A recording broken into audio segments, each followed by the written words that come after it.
जय जय राम कृष्ण हरे चितवाची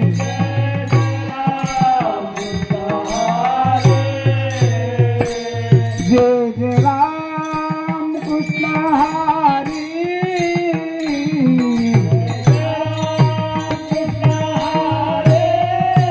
हरि जय जय राम कृष्ण हरे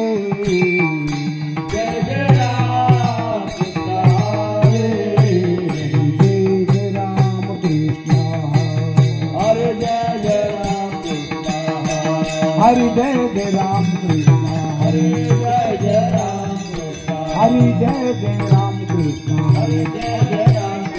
हरि जय जय राम कृष्ण हरे जय जय राम कृष्ण हरि जय जय राम कृष्ण हरे जय जय राम कृष्ण हरि जय जय राम कृष्ण हरे जय जय राम कृष्ण हरि जय जय राम कृष्ण हरे जय जय राम कृष्ण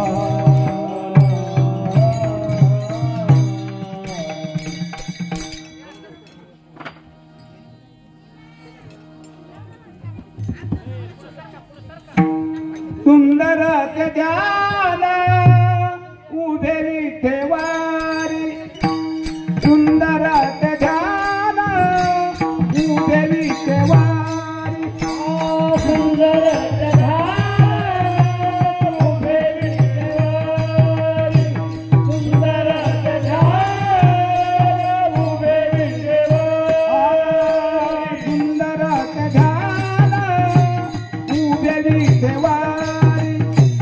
सुंदर ध्यान उभे विठेवारी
तुका मन मन मन मन तुका मन माझी सर्व तुका मन मन मन मन तुका मन माझी सर्व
चोपदार आज भारी दिसतोय. पटका महाराजापेक्षा भारी आले. बघा आता ताई पिटी वाजवाय ना, पिटी वाजवाय.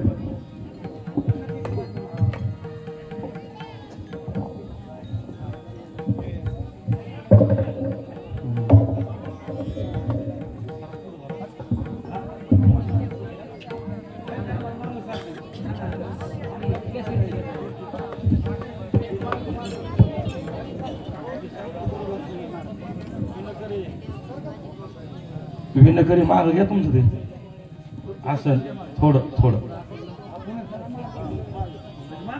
अंगास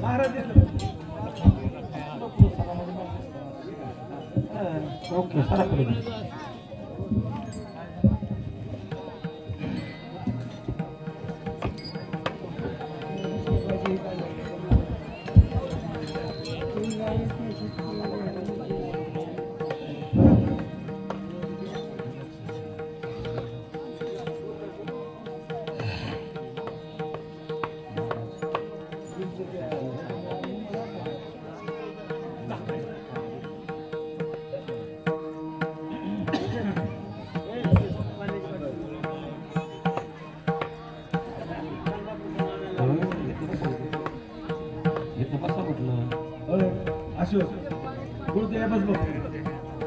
अशोकराव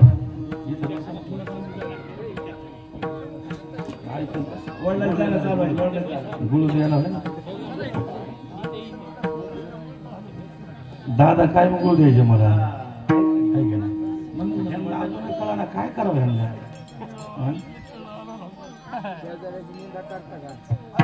हरे हॅलो थोडस वाट म्हणावी hello hello hello Hare Hare Ram Krishna हरे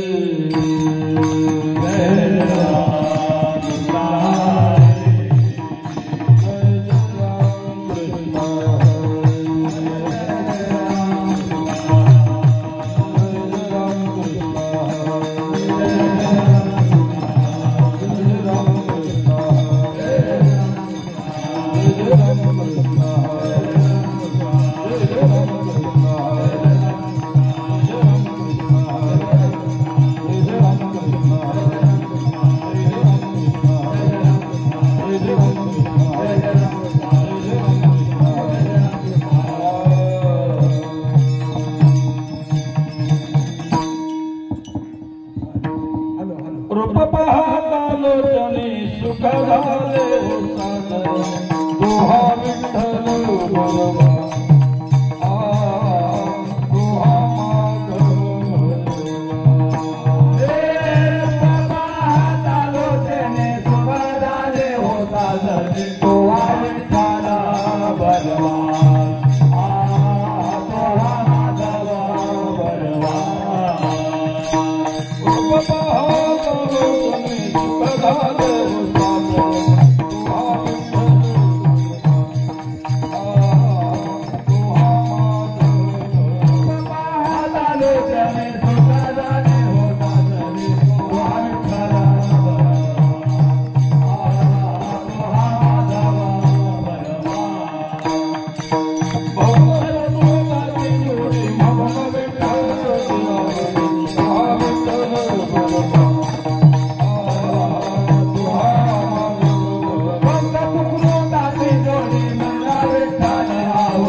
Oh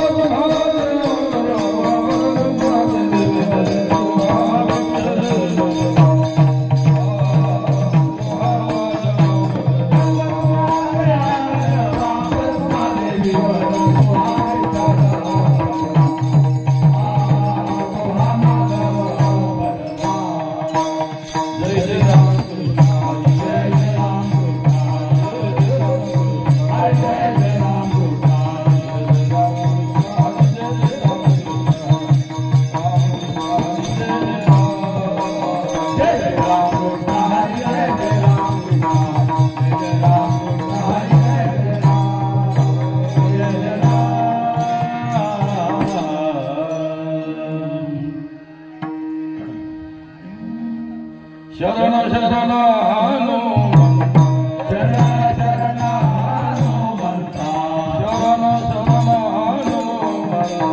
शरण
शरण हनुमंता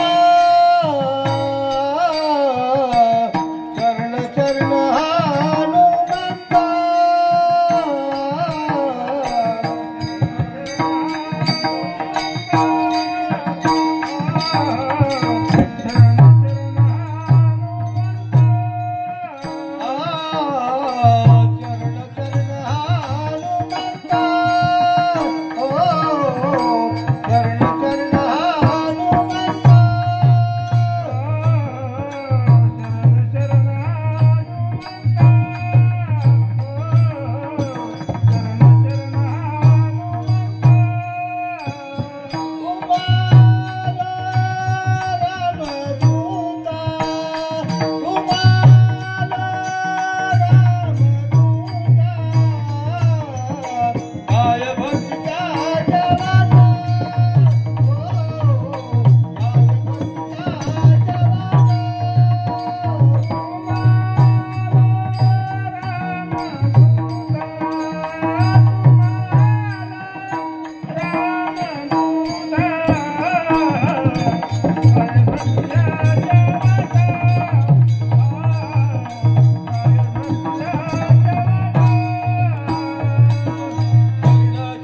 शरण शरण हनुमंता तुम्हालो रामदूता काय भक्तीच्या वाटा मज दाबावा सुभटा शूर आणि धीर स्वामी काजी तू सादर काय भक्तीच्या त्या वाटा मज दाबाव्या सुभटा तुका म्हणे रुद्रा तुका म्हणे रुद्रांजनीच्या कुमारा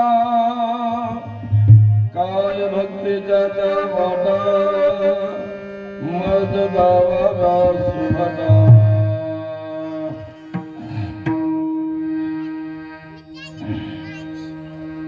वर्णानामर्थ संघानां रसानां छन्दसामपि मंगलानां च कर्तारो वन्दे वाणी विनायको भवानी शंकरो वन्दे श्रद्धा विश्वासरूपिणो यज्ञां विना न पश्यन्ति सिद्धा स्वान्तस्तमेश्वरम् वन्दे बोधमयं नित्य गुरु शंकर रूपिणो यामाश्रितो युवद्रोपी चंद्र सर्वत्र वन्दते सीताराम गुणग्राम पुण्यारण्य विहारिणो वन्दे विशुद्ध विज्ञानो कवीश्वर कपीश्वरो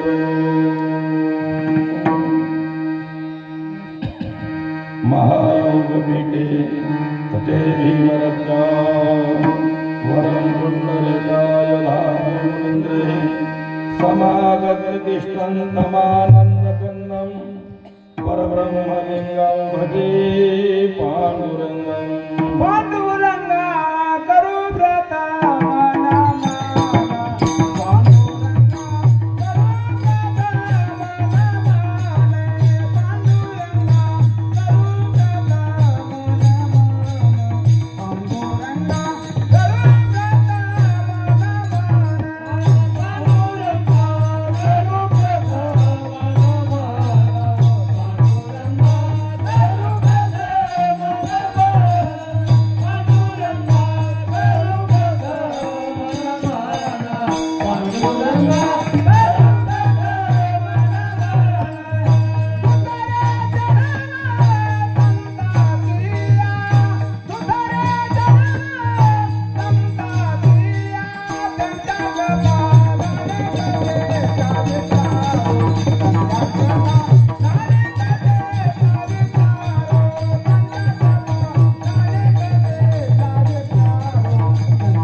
ओम नमो ज्ञानेश्वरा करुणाकरा दयाळा तुमचा अनुग्रह लागलो पावन झालो चराचरी शरण शरण हनुमंता तुम्हालो रामदूता काय भक्तीच्या त्या वाटा मददावा सुभट सालाप्रमाणे चालू असणारा अखंड हरिनाम सप्ताह गेले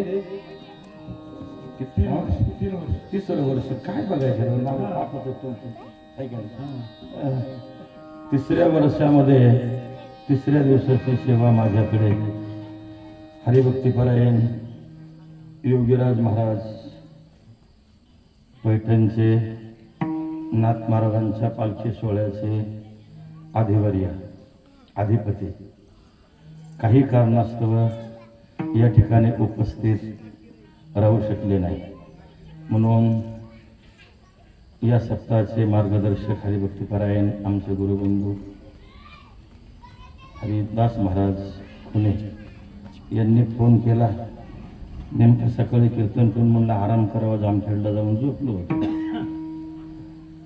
फोन आला, जेवण नव्हतं केलं, बसायचं जेवायला.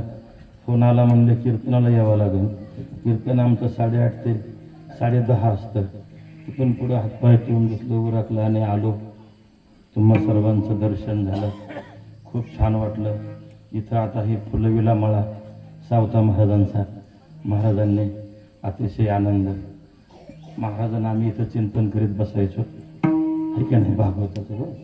चला तर तो मोठा विषय आहे. मला वाटतं लक्ष्मण महाराज म्हणजे अवसारी महाराज स्वतः व्यासपीठ चालक आहेत. जेवे महाराज कुठं, हां, व्यासपीठ चालक आहेत. मार्गदर्शक आमचे हरिभक्तीपरायण खुने महाराज आहेत. हरिभक्तीपरायण खुने महाराजांची वारकरी शिक्षण संस्था. ठीक आहे, वाघ माझ्या मागं उभाच आहे. काय सगळी आता ही काही नादच नाही. आता हे सगळे आमचे अंबादास महाराज, डॉक्टर साहेब, हे सगळे रोजचे बाळासाहेब, हे का नाही. आता जवळेकर मंडळी, ही सगळे कलाकार मंडळी महाराजांचे. फडाची मंडळी का, हा, फडाची आणि हाडाची म्हणजे दोन्ही घ्यायचे, आहे की नाही. फडकरी म्हणलं की तो हाडाचाच असतो, आहे की नाही. हाडाचे फक्त फडकरीच आहेत. आणि मृदुंगाचार्य विनकरी बाबा, आमचे परमार्थातले गाढे अभ्यासक अशोक महाराज, आमचे हरिभक्तीपरायण हांगे महाराज. काय लवकर गाठीत घेत नाही तर कवा नावं देण्यात राहील. हे सगळे आमचे गावकरी मंडळी, कवडगाव मंडळी, आहे की नाही. मुसलमान वस्ती असेल, आमचे मळई वस्ती असेल, शिंदे वस्ती असेल, कवडगाव असेल, ही आमचे सावता महाराज नगर असेल, आहे की नाही. हे पूर्ण आरंगाव, कवडगाव, काय का नाही, जिरवले सगळे आपले कारंडे वस्ती, खेळे मेळे, एकल्याचा नव्हे खेळ म्हणून मेळ जमवले. अजून थोडं पलीकडे बसायचं तुम्ही चालता, जरा पटांगण करून थोडं बरं असतं. तुम्ही आक्रमण केलंय, ही पट्टा कुणाचा आहे. अहो, पुरुषांचा इकडे महिलांचा पट्टा आहे, बघा ना माग. तुम्ही आक्रमण केले त्यांच्याकडे, आणि पुरुषाकरता इकडं ठेवलंय, पण हे काय सांगते ते. बरं, जाऊ द्या, जे असेल ते. सर्वांना धन्यवाद देतो. पीटी मास्तर तर काय तुम्ही ओळखलाच असं, आता सांगायची काही गरजच नाही. जास्त बोलल्यावर जास्त सूर वाजवतील पुन्हा. पट्ट्या जास्त वाजवल्यावर कसं व्हायचं.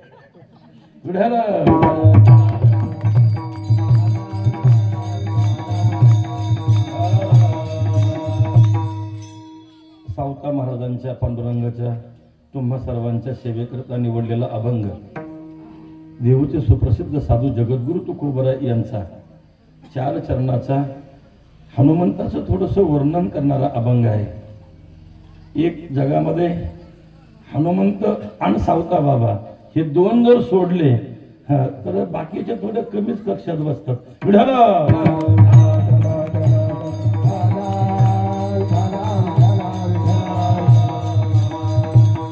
जगद्गुरु तुकोबराय म्हणतात की मी हनुमंताला शरण गेलो. कोणत्या हनुमंताला शरण गेलो. तुम्हा आलो रामदूता, जो रामाचा दूत आहे अशा हनुमंताला मी शरण गेलो. का गेलो. काय भक्तीच्या त्या वाटा. इथं भक्ती विचारली नाहीये, भक्तीच्या वाटा विचारल्यात. आम्हाला गावं माहिती आहेत पण गावाला जायची वाट माहित नाही, त्यामुळे चुकलोय आम्ही. म्हणून पहिली वाट माहिती पाहिजे, तो बरोबर गावाला जातो. आम्हाला सगळ्या भक्ती माहिती पण भक्तीची एकही वाट माहित नाही. म्हणून या अभंगामध्ये काय विचारले. काय भक्तीच्या त्या वाटा मज दावाव्या. मला दाखवा. हे कोण म्हणतंय. जगाचे जगद्गुरु म्हणतायत आम्हाला वाट दाखवा, आणि आम्ही लोकांना सांगतोय यारे यारे आमच्या मागे, आम्हालाच कळा ना. भक्ती दाखवणारा कसा पाहिजे. रस्त्यानं जर चालला तर कसल्याही प्रसंगाला तोंड देणारा पाहिजे, शूर पाहिजे, धीर पाहिजे, वीर पाहिजे. तर त्यांनी वाट दाखवावा. कुणी दाखवा. असा कोण आहे जगामध्ये. तुका म्हणे रुद्रा अंजनीचे या कुमारा. काय भक्तीच्या त्या वाटा मज दाबाव्या सुभडा विढल.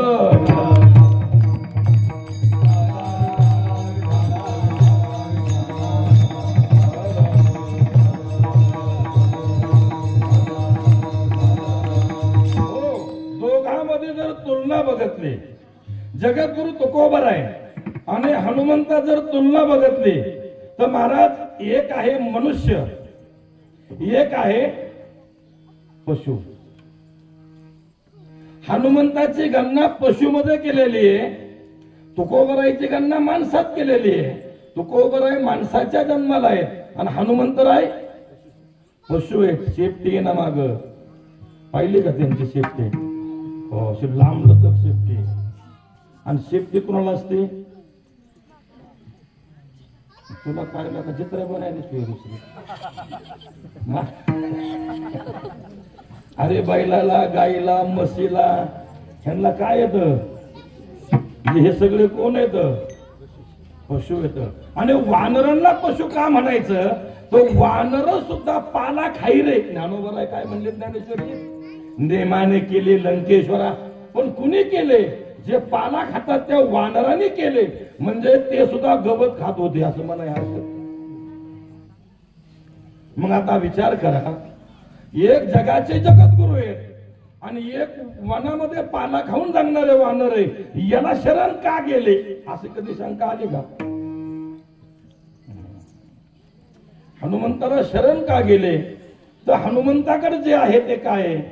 जय हनुमान ज्ञान गुण सागर, जय कपी सती युग जागर, रामदूत अतुलित बलधामा, अंजनी पुत्र पवन सुत नामा, महावीर विक्रम बजरंगी, कुमति निवार सुमति के संगी. आपलं उत्तर आलं. अरे कुमतीच्या बरोबर तुम्ही जाऊन तुम्ही चांगल्या मतीचा नाश करतात, पण हनुमंत कुमतीचा नाश करतो आणि तुम्हाला सुमती प्रदान करतो. दुर्बुद्धी ते मना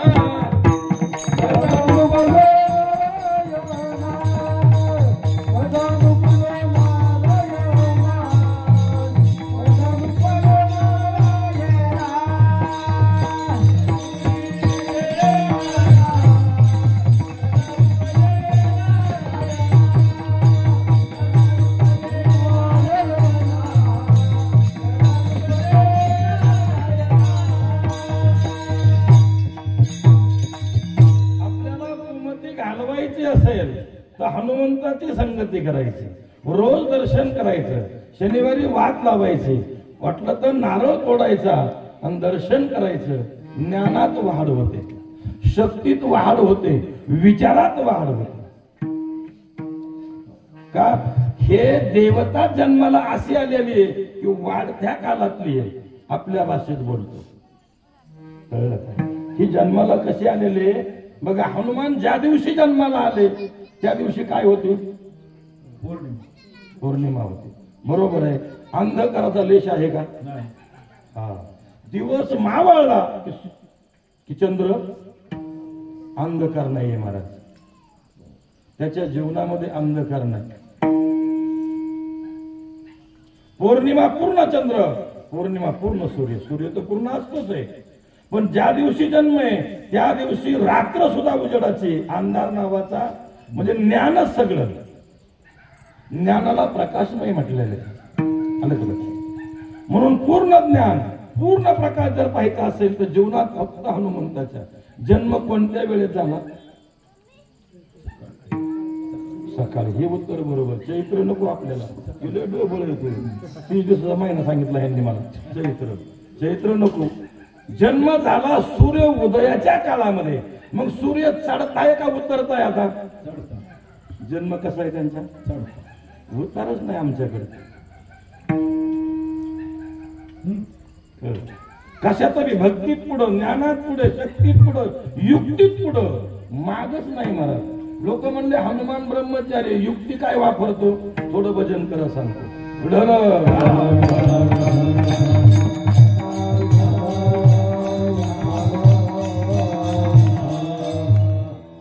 रावणाच्या सभेमध्ये बैठक पडली आणि सांगितलं हे काय मरत नाहीये. आपले बरेचसे गडी गेले. ते काय गेला? हो, जम्बो माळी तर पाहिला घातला. हो,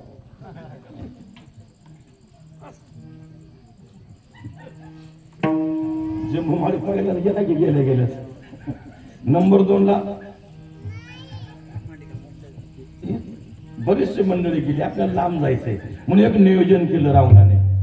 आहिरावण एक महिरावण होता. पटकन सांगतो, वेळ खात नाही तुमचा. आहिरावण आणि महिरावण ते जमिनीतून आले आणि जिथं हनुमान आपलं हे राम लक्ष्मण झोपले होते का, तिथं बोगदा पाडला खालूनच घेऊन गेले पाताळामध्ये. हनुमंताच्या शिफ्टीचं वर ते घातलेलं जे होतं ना पांघरून, ते हनुमान तसेच बसले राखण. सकाळच्या बारी जर बघतात तर हे आतमध्ये नाहीये. हनुमान म्हणलं गेले कसे काय, तेव्हा बरोबर ना हनुमंत गेला. त्यांना पुढे मकरध्वज भेटला. तो कुणाचा मुलगा? त्यांचाच हनुमंताचा मुलगा. कोण? हनुमंत ब्रह्मचारी होते. सांगाय किती सोपं वाटतं. हनुमंताचा मुलगा सांगाय किती सोपं आहे. झाला कस काय? मी शंका करतो तुम्हाला. जर घामापासून जर मुलगा झाला आणि पोटात पिऊन जर झाला तर येऊनी कुठे, पिशवी कुठे आहे? असे होतेत का? मग म्हणतात कसे काय? विढाला विढाला विढाला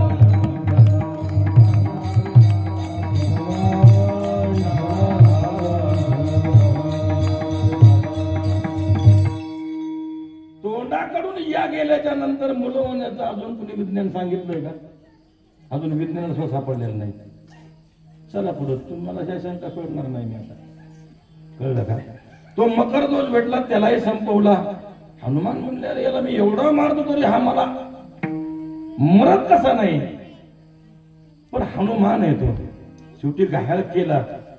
आणि तो म्हणतो अरे माझा पिता जर असताना इथं तर मग तुला दाखव.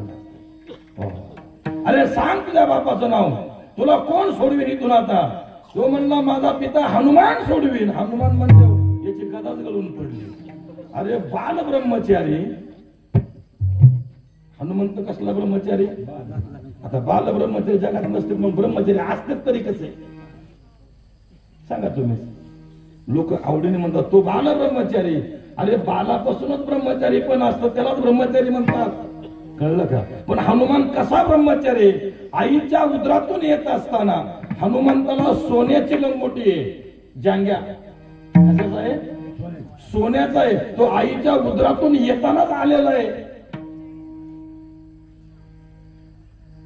तो कुस्त्याकडे मध्ये करून तुला जांग्या लंगोटी नाही. लंगोटी तिला म्हणतात फक्त मागून अशी पुढे असते. तुला सगळं शिकवीन मी, महाराजाला शिकवलं बरं का. लंगोटी तिला म्हणतात फक्त पुढून माग. रामदास स्वामी बघायचे. रामदास स्वामीला लंगोटी आहे, हनुमंताला जांग्या आहे बरं का. हे ध्यानात ठेवा. हो, लंगोटी नाही हनुमंताला, जांग आहे पूर्ण. ती आईच्या उदरातून आलेली आहे. मग विचार करा, ती कोणाला दिसली नाही, पण आईनं सांगून ठेवलं होतं ही जांग्या लंगोटी तुझी सुवर्ण लंगोटी. जो ओळखीन तो तुझा गुरु, तीच तुझा पिता, तोच तुझी माता. ती ओळखली फक्त रामाने. अरण्यामध्ये असताना इकडे गेलो, पुन्हा रामकथा लिहिला आपण. चला पुढे आपल्या रस्त्याने चलो. तिथं ते ओळखलं, चला पुढे गेले. तुम्हाला हनुमंताची बुद्धी दाखवायची मला थोडी. आईमयी रावणाच्या त्या देवी समोर यांना बळी द्यायचं होतं राम लक्ष्मणाला. हनुमंतानं देवीच उचलली तर कोपऱ्यात टाकून दिली. देवी जागेवर बसला आणि मग आता देवी बदलली ना. बदललं काही पण होत. मग देवी बोलायला लागली, बाळांनो भक्तांनो, आजचा दिवस तसलं काही टाकू नका. फक्त दूध, दही, तूप, लोणी. ती म्हणले आपल्या देवीत बदल कस काय झाला? हे कायम बोकडं कोंबड मागणारी देवी आज असं काय मागते आपल्याला? मी यांनी ओढून वाचायला सुरुवात केली. भरपूर दही दूध तूप खाल्लं आणि सांगितलं बाळांनो आता आई पैकी एक आत या. एक आत आला आणि तिथंच शिरडून मारला. पण एकाला वरदान होतं, बस एवढं सांगायचं तुम्हाला. राम लक्ष्मण घेऊन बाहेर आला, युद्ध सुरू झालं, पण बाण मारला आणि रक्त खाली पडलं की दुसरा तयार व्हायचा. एकाचे 10, 10चे 1000, 1000चे लाख हे दोघं भाऊ मान मारून मारून पार त्यांचे खावाटे दुखले, मरत नाही. हनुमंतानं गदा टेकवली, म्हणला ह्यांना असेच लढू दे. काही माणसं नाही का पुढचे कामगार काम करत ना, करू द्या मरू द्या, तिकडे करू पुढे द्या, काय काय करायचं पुढे काढून दिले. हनुमान मागणं गेले आणि तसेच माग गेले आणि चंद्रसेनेच्या महाले गेले. त्याचा वीक पॉइंट शोधला. चंद्रसेनेच्या महाली गेले आणि चंद्रसेनेला सांगितलं, चंद्रसेने हे असे का वाढतात? तिनं सांगितलं, माझ्या पतीला वरदान आहे, रक्ताच्या थेंबा गणेश एक तयार होतो, मग तेवढं मला सांग ना. ती म्हणली नाही ना सांगणार. पतीचं मरण कोण सांगेल? आपल्या पतीचं मरण कोणी सांगेल का? सांग म्हणे धर्मा करता, सांग म्हणे नीती करता, परमार्था करता सांग, देवा करता सांग. ही अधर्मी मरू दे सांग. ती म्हणली सांगेन ना, सांगेन, पण एका अटीवर सांगेन, मला प्रभू रामचंद्र एक वेळेस माझ्याकडे आला पाहिजे. माझ्या पलंगावर दिलं वचन, वचन दे, वचन दिलं. मग सांगितलं इथं कुंड आहे, इथं अमृत आहे, भुंगे घेतात निहून टाकतात म्हणून जिवंत होतो. बस यांनी भुंगे मारून टाकले. शेवटचा अध्यक्ष भुंगा मारायचा होता, ते म्हणला त्राहिमाम द्या ना थोडस आम्हाला जीवदान. जीवदान देतो पण माझं काम कर. म्हटले काय? जो पलंग आहे ना तो पोखरून टाकायचा सगळा, पोखरला ना सगळा पलंग. प्रभू रामचंद्राला आणलं, पंचारती घेऊन पुढे वळायला आली, भुंग्यानं पलंग काटून टाकला होता. त्या ठिकाणी पलंगावर बसले, खाली पडले, अपमान झाला. राम म्हणले मी थांबणार? माझा अपमान झाला इथं. पटकन खाली पडल्यामुळं. आणि मग तिने ओळखलं की हे दोन्ही बाजू खेळतोय. असा नाही भेटला अजून कुणाला. एक बाजू खेळला का हिकून रामाला आणतो बी म्हणला आणि हिकून रामाला बी निकामी करून माघारी निघाला, असा अजून कुणी जगात नाही झाला. ती म्हणले तुला शाप देते. बघा आता काय म्हणले, तुला शाप देते म्हणले. तू दोन बाजू खेळला, मला फसवलं तू. इथं भुंगा सोडून काचुरी केली ना, तुला शाप देते. प्रभू रामचंद्र माघारी फिरले आणि म्हटलं हे बघ बाई, शाप देऊ नको. एका दिवसाकरता एक जन्म म्हणून तुला पत्नी सांभाळेन, पण या जन्मात नाही. या जन्मामध्ये एक बाणी, एक पत्नी, एक वचनी मर्यादा आहे मला. आज मला सुट्टी दे. हनुमंताला शाप देऊ नको. पुढच्या जन्मामध्ये तुला माझी पत्नी म्हणून स्वीकारीन. ती सत्यभामा आहे.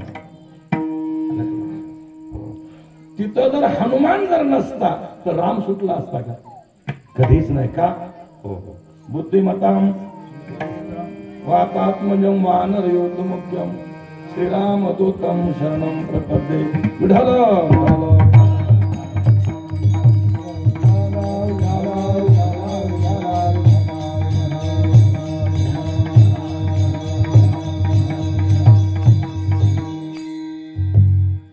आता जगद्गुरु तुकोबराय अशा ज्ञानामुळं भक्तीमुळं शरण गेले, पण आपल्यासारख्याने नाही ना मानत. आपण काय म्हणतो, अरे तुकोबराय शरण गेले म्हणजे झालं काय नेमकं? तुकोबराय वारकरी मंडळी आणि वारकऱ्याचा एक नेम आहे. काय नेम आहे? पंढरीच्या लोकांनाही अभिमान, पंढरीच्या लोकांनाही अभिमान, पंढरीच्या लोकांनाही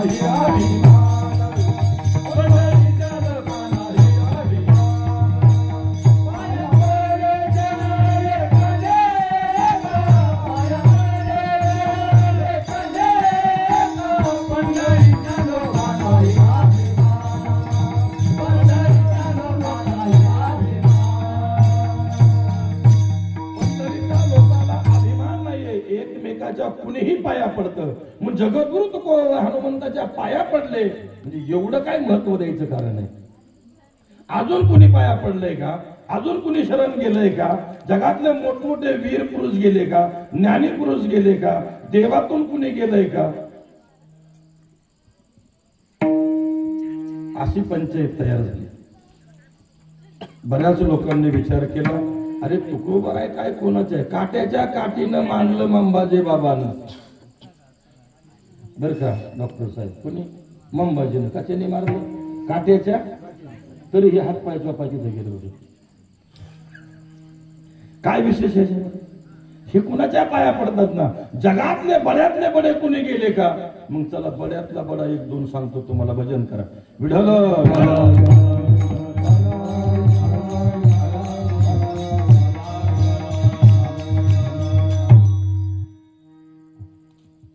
बड्यातले बडे यादीमध्ये बलवानामध्ये बऱ्याच जणांची नाव आहेत. त्याच्यामध्ये अग्रगण्य रावण आहे महाराज. का? 33 कोटी देव बंदीखान्यात टाकून त्यांना कामाला लावणारा जगात कोण आहे? फक्त रावण आहे महाराज, फक्त रावण. खंडोबा कशावर होते? हा, खंडोबा कशावर होते? ते मग गोड्यावर होते आणि खंडोबा दाढीवर होते. फक्त दाढ्या करायला. खंडोबा फक्त दाढ्या करायला होते. कळलं का? हो. हा ब्रह्मदेव पंचांगण सांगायला होते. अग्निदेव चुली फुकायला होते, जाळ घालायला होते. वरुण देव सडा समर्दन करायला होते. गणपती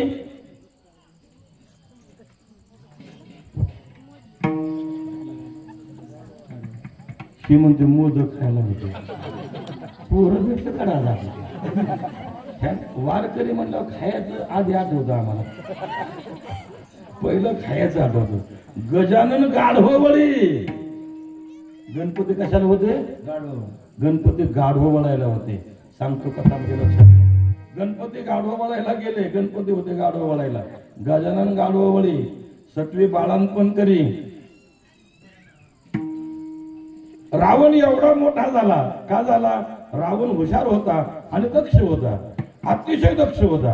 एक दिवस तो फिरत फिरत रानात गेला तर सगळे गाढव बघितले. बघा आता, गाढव निसते नाही बघितले, गाढवांची पोटं फुगलीत का बघितले. तर एक गाढवाचं फार असं झालं फार खपावलं. गजानना, बोला सरकार, बोला, काय म्हणता? अरे सगळे ही गाढव गाढवासारखी फुगलेत रे. पुढचे नाही हे म्हटल्यामुळे तुम्हाला शंका यायचं नसतं. सगळे गाढव गाढवासारखी फुगलेत रे. मी म्हणलं ते नाही हो, जे गोधड्यात झोपलेत ते गाढवासारखे फुगले. खाऊन गेले नसते.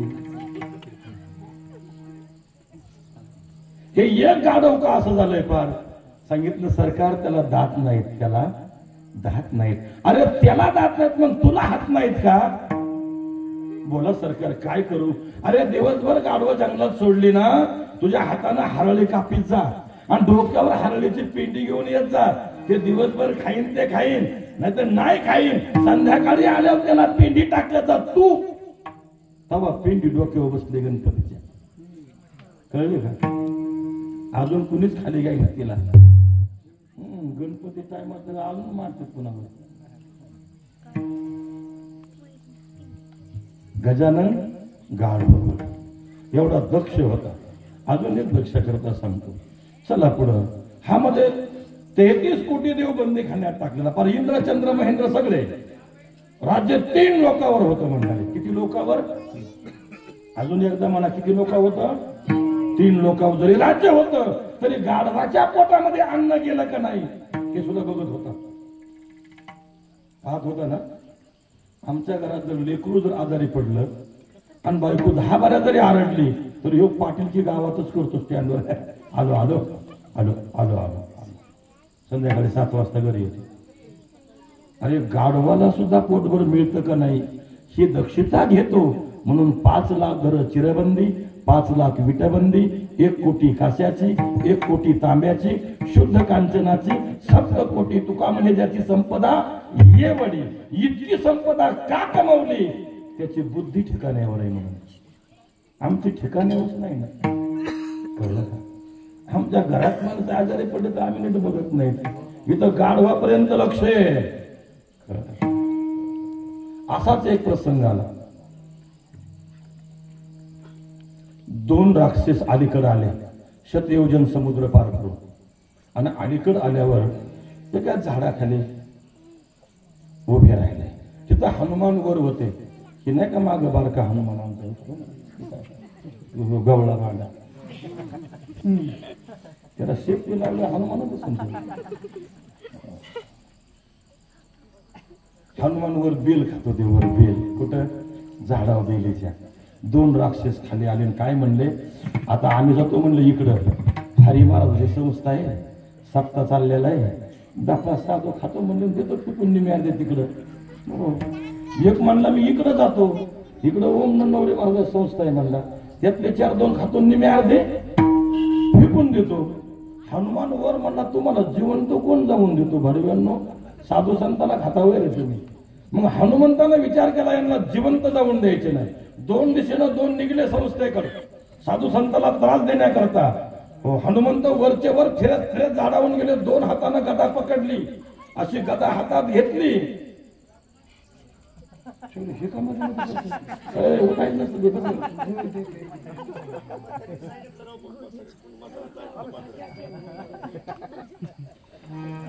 त्यांना बोलत नाही इकडे इकडे ते नसतं कीर्तनात भिक्षा पाहतो नाही नाही नाही ते तुम्हाला म्हाताऱ्याचे सर नाही याच्याकडे. दादा ते दादाच होते. तुम्ही कुणाच्या मागे निघायला लागले? एका कीर्तनकाराच्या मागे निघाला. दादा अजूनही म्हणतेत माझे महाराज मला, कळलं का? हे निघाला कुणाच्या मागे?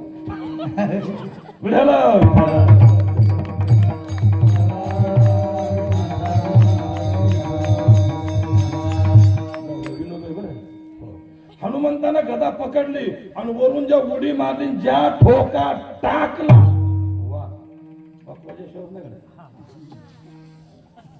त्याच्या डोक्याचं वांग्याचं भरीतच बनवलं. एकाच ठोक्यात काय बनवलं? वांग्याचं भरीतच झालं. 4-5 तास ते दार मग मेलं.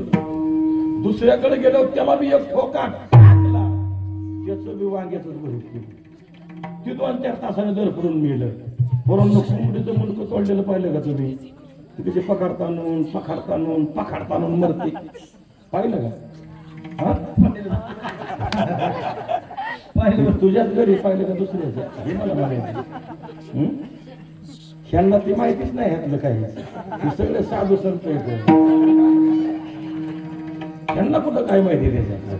पखाड ताणून कशी कोंबडी मरती, असे हातपाय ताणून 2 मेले. एका महिन्यामध्ये 50 मारले. हनुमंताने रावणाचे सरदार किती मारले? 50 मेले. रावण किती दक्ष बघा. आता महिना अखेरला मीटिंग घ्यायचा आणि सगळे सरदार जिवंत आहेत का बघायचा, जाग्या माहित का? 50 सिंहासन रिकामे थाड केला. हे गेले कुठं? त्यानं विचारलं सभासदांना. त्याच्याकडे हजारो सरदार होते. अरे हे गेले कुठं? सिंहासन रिकामे का? तेरी चूप मेरी चूप, कुणीच सांगा नाही का? सगळ्यांना माहिती वानरांनी मारले, पण हे बाबा म्हणणारे, आपण म्हणणार ना वानरांनी मारले, की हा म्हणणारे जाते वानर घेऊन या. आणि तिकडे गेल्यावर परत माघारी येत नाही. जर का तिकडे गेला तो परत माघारी येत नाही. म्हणून तेरी चूप मेरी चूप, कुणीच काय बोलणार. मग सुमाली माली माल्यवान ही आजी आहेत रावणाचे. त्यातला सुमाली उठला, सक्का आजा, केकशीचा बाप, आणि हात जोडले. सरकार एका वानरांनी मारले, जा त्याला घेऊन ये. याच्याच करता म्हणला कुणी सांगत नव्हतं. जा त्याला घेऊन ये म्हणजे म्हणला काय मांजराचं पिल्लू आहे का ते? घेऊन ये. 50 सरदार मारून टाकले त्यानं. ते कोणी जाणार नाही. तो रावण होता, तलवार बसल्याची खास की नाही, असा उभा राहिला. मी जाणार. विश्वास नव्हता. पूर्वीचे राजे असे होते, आपल्यासारखे होते काय ते. तू बघ पुढे मी निघतो इकडे. जाऊन रावणला उभा राहिला, त्या झाडाखाली गेला. बरोबर हनुमान सकाळ सकाळ बेल खात होते. बेल, हनुमान बेल खात होते. हनुमान म्हणतात काय राक्षस आलाय बाचा, हा सुशिक्षित राक्षस आहे. कोणचा सुशिक्षित राक्षस आहे म्हटल्या. गोरा गोमटा, सोनेरी टोप, पितांबर घातलेला, कमरेला तलवार, आणि ती चालण्याची हाईट, तो राजा रावण आहे महाराज. हनुमान म्हणला भवानीच्या पारी जर असलं गिराईक जर आपल्याला भेटले तर जाऊन तरी कसं, तर दुकानदार म्हणायचं का मला. दुकानदाराने भवानीच्या पारी आलेलं गिराईक जाऊन द्यायचं नसतं, कमी जास्त करून का होईना पण ते गिराईकच करायचं असतं. हनुमान म्हणले भवानीच्या पारी गिराईक आले पण तो वरतं गिराईक गेलं त्या मंदिरा इतकं लांब, कसं माघारी बोलवायचं. एक कच्च बेल तोडलं आणि मागणं फटका टाकला, बेल पडली खाली आणि गाठ उठली बाटला एवढी पाठीत. त्यानं माग हात घातला आणि ते वडायचं. त्याला वाटलं हाणलेलंच आत लुटलंय काय नो. 10 मिनिटांना रावणाला कळलं एका फाटक्यात बाटला एवढी गाठ येते. गदा पडल्यावर कसं व्हायचं. रावण एक महान बुद्धिमान आहे बरं का. हो, रावणावर जर तुम्ही विचार केला तर तुमचा संसार कच्चा राहणार नाही एवढं देण्यात केलं. संसार सुद्धा सुरायचा. पण रावणावर जर अभ्यास केला तर लय बुद्धिमान रावण. काच केला तलवार उपासली म्हणला माकड इथंच आहे. लय हुशार. त्याला ते बेल घेतली म्हणला आता तोडली म्हणजे वानर वर आहे. कणकणात माघार याला उभा राहिला. वर बघितलं हे बेल खात होतं. ए माकडा खाली, कणकीने उडी मारून खाली आलं. बोल काय म्हणतो तू माझ्या लोकाला का मारलंस. प्रश्न रावणाचा आहे. माझ्या लोकाला तू का मारलंस. त्यानं सांगितलं सरकार तुम्ही कोण आहेत हे मला माहित नाही, पण मी कोणालाही मारत नाही. हा माझा सिद्धांत. हनुमंताच्या जिंदगीतला हा पहिला सिद्धांत महाराज. हनुमंतो कोणालाही मारत मुळीच नाहीये महाराज, मारतच नाही. तो काय करतो ते उत्तर बघा आता. मी कोणाला मारत नाही. रावण म्हणला मारत नाही मग का मारले. तो म्हणला जो मला मारायला येतो का मी त्याला मारतो. रावण आपोआपच बकला. मग मी तुलाच तर मारायला आलोय म्हणला इच्छा तुझी.